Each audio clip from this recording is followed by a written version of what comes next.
Semalam, Bank Negara Malaysia mengumumkan bahawa kadar dasar semalaman atau OPR kekal pada 1.75%. Ini menunjukkan bahawa pengekalan tersebut akan terus menyokong dan juga langkah monetary itu kekal akomodatif terhadap keadaan semasa pasaran. Cuma kita melihat kepada pengendalaan MCO ataupun PKP 3.0 dan juga bergerak ke hadapan dalam usaha kita memulihkan ekonomi pasca dengan PKP yang kita laksanakan sebelum ini dan juga dengan kes yang semakin meningkat. Apakah kesannya dan juga apakah bacaannya? Kita nak bersama dengan pakar Ketua Ekonomi Bank Islam iaitu Dr. Muhammad Afzani Sam Abdul Rashid. Assalamualaikum Doktor, boleh dengar saya? Waalaikumsalam, boleh dengar. Okey Doktor, pertama sekali kita melihat data terbaru dari segi mungkin indeks pengeluaran IPI. Kalau kita lihat meningkat ke paras hampir lebih sebenarnya 9 tahun tertinggi. Kalau kita lihat ini menunjukkan bahawa usaha pemulihan itu sedang berjalan. Tetapi kita melihat sekarang ini kita laksanakan PKP 3.0. Dengan kita melihat dasar monetary 1.75% ini untuk OPR, adakah ini cukup untuk menyokong segala pemulihan yang sedang dilaksanakan dan permasa sama dengan PKP yang sedang berlaku pada ketika ini?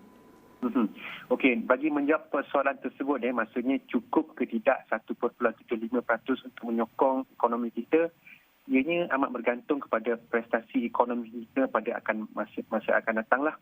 Jadi apabila kita melihat data-data yang buat masa ini masih menunjukkan prestasi yang baik, seperti disebutkan tadi, IPI berada pada paras 9.3%, kemudian kalau kita lihat data daripada ekspor negara meningkat sebanyak 31% bagi bulan Mac dan sebagainya. Jadi memang terdapat tanda-tanda pemulihan ekonomi, walau bagaimanapun situasi COVID-19 ini masih lagi tidak menentu. Dan kita dapat lihat langkah-langkah PKP terus dilaksanakan di beberapa daerah yang penting di Selangor dan juga di Kuala Lumpur dan sebagainya. Jadi kita saya fikir pihak Bank Negara dalam mood wait and see lah, dalam mood untuk berjaga-jaga, dan mereka akan sentiasa memantau perkembangan terkini berkenaan COVID-19 dan akan bertindak mengikut kesesuaian. Jadi maksud saya itu kebarangkalian untuk diturunkan OPR itu memang ada. Tapi pada masa yang sama, data-data terutamanya dari sudut ekonomi luaran masih menunjukkan perkembangan yang baik. Jadi langkah terbaik buat masa ini adalah untuk mengekalkannya, dan pada masa sama kita menunggu apakah bentuk data yang akan dikeluarkan pada masa akan datang.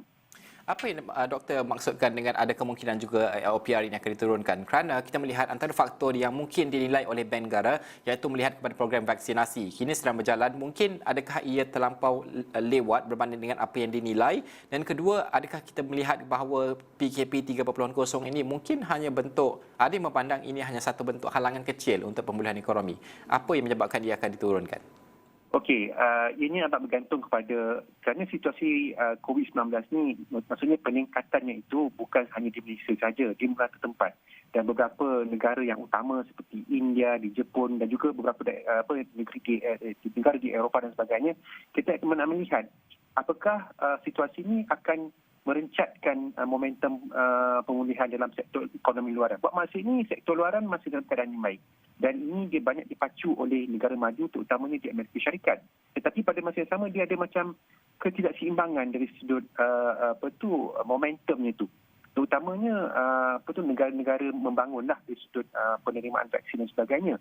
Jadi sekiranya perkara ini, kita tak nak minta lah makin teruk. Tetapi kalau katakanlah perkara itu boleh menjejaskan momentum ekonomi luaran, pada masa yang sama, ekonomi domestik masih lagi bertatih lah.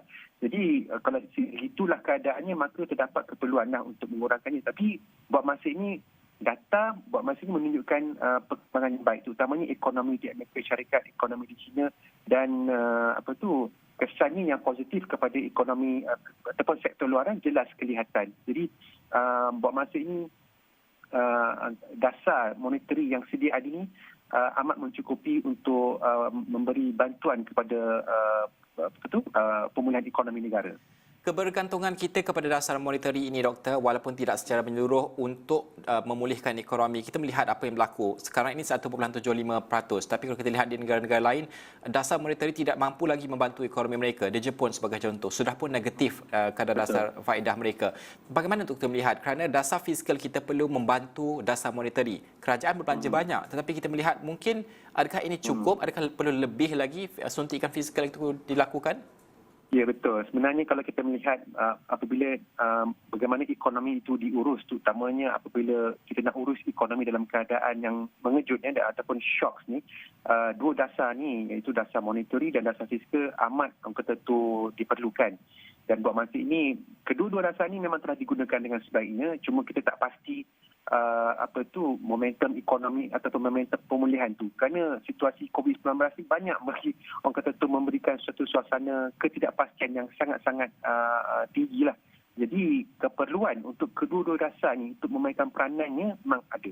Jadi kalau bercakap tentang kerajaan, yang mana kerajaan mentadbir dasar fiskal ni, keperluan untuk orang kata tu memperkenalkan pelbagai pakej rancangan ekonomi memang sentiasa ada, dan ini amat bergantunglah kepada situasi COVID-19. Begitu juga dengan dasar monetary. Jadi kedua-dua dasar ni akan digunakan. Jadi kalau nak kata akan adakah lagi pakej rancangan, akan adakah lagi penurunan OPR, kemungkinan itu semangnya sentiasa ada, dan ini amat bergantung kepada situasi COVID-19 ini. Adakah Pak, secara ringkasnya, adakah penurunan ini disambut oleh kebanyakan orang ramai, iaitu dengan kita akhirnya mampu mengalihkan lebih banyak wang dalam ekonomi dalam bentuk pinjaman dan sebagainya? Betul. Sebagai rakyat, saya rasa apa yang mereka perlu lakukan, mereka perlu cakna apakah yang dilakukan oleh kerajaan dan bagaimana mereka perlu bertindak sebaiknya. Jadi kalau macam dari sudut dasar monetary ini, kita dapat lihat kadar dasar semalaman paras yang terendah dalam sejarah, dan kalau turun lagi maksudnya ada kemungkinan lah, maksudnya bagi para para peminjam untuk melihat balik kewangan mereka. Jadi kalau kata ada keperluan untuk membuat persetujuan semula, untuk kata itu mengambil kesempatan lah dengan kadar faedah yang rendah ini, jadi mereka boleh berbuat demikian. Maksudnya mereka perlu kata itu cakna tentang dasarnya lakukan dan bagaimana dasar-dasar ini boleh diterjemahkan untuk memperbaiki kehidupan mereka. Jadi itu yang perlu dilakukan oleh rakyat lah. Okey, Dr. Afzal Nizam, terima kasih kerana berkongsikan pandangan tersebut bersama dengan kami. Dr. Muhammad Afzal Nizam Abdul Rashid, Ketua Ekonomi Bank Islam Malaysia.